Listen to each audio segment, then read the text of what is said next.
देखो बच्चों, राम राम। आप बच्चों, मैं तुम्हें एक कहानी सुनाती हूँ। कहते हैं ना, दादी नानी पहले प्रेरणा देती थी कहानियों के जरिए। जैसे कि हमारे रामायण में भी लिखा है कि रामचंद्र जी जब वन को जा रहे थे तो सीता माँ से कह रहे थे कि जब जब करहि मात सुध मेरी, तब तब कहे तुम कथा घनेरी।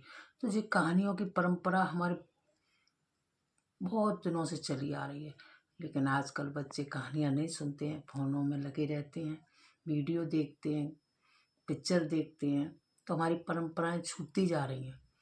पहले टीवी नहीं होती थी, फ़ोन नहीं होते थे, तो घर में माता नानी दादी कहानियाँ सुनाती थी। हमारी दादी हमें कहानी सुनाती थी कि एक साहूकार था।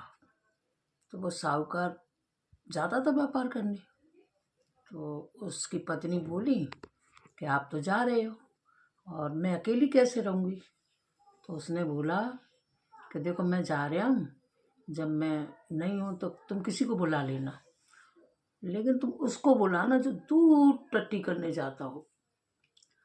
तो वो पहले जो 2 मंजिल के मकान होते थे ना, तो उसको अटारी बोलते थे। तो वो अटारी पे चढ़ी तो उसने देखा एक मुल्ला जी थे ना, बहुत दूर लेटन करने जाते थे।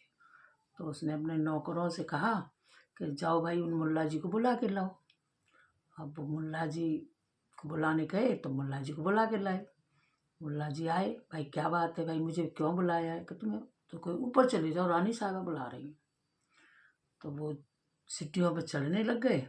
तो उन्होंने सोचा कुछ न कुछ गड़बड़ है, क्यों बुला रही है मुझे?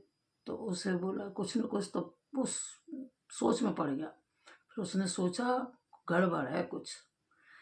तो उनने अपना जो शौच के लिए पानी ले जाते थे ना, कुल्हड़ में, मिट्टी के कुल्हड़ होते थे, उसमें ले जाते थे।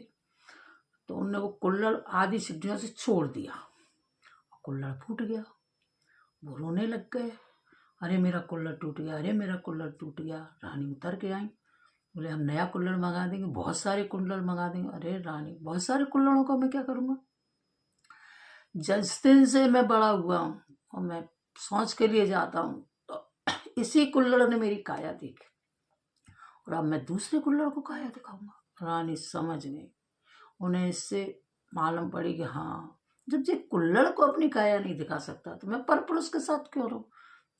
इससे हमें ये ज्ञान मिला। ऐसी कहानियों के जरिए हमारी दादी नानी हमें ज्ञान देती थी।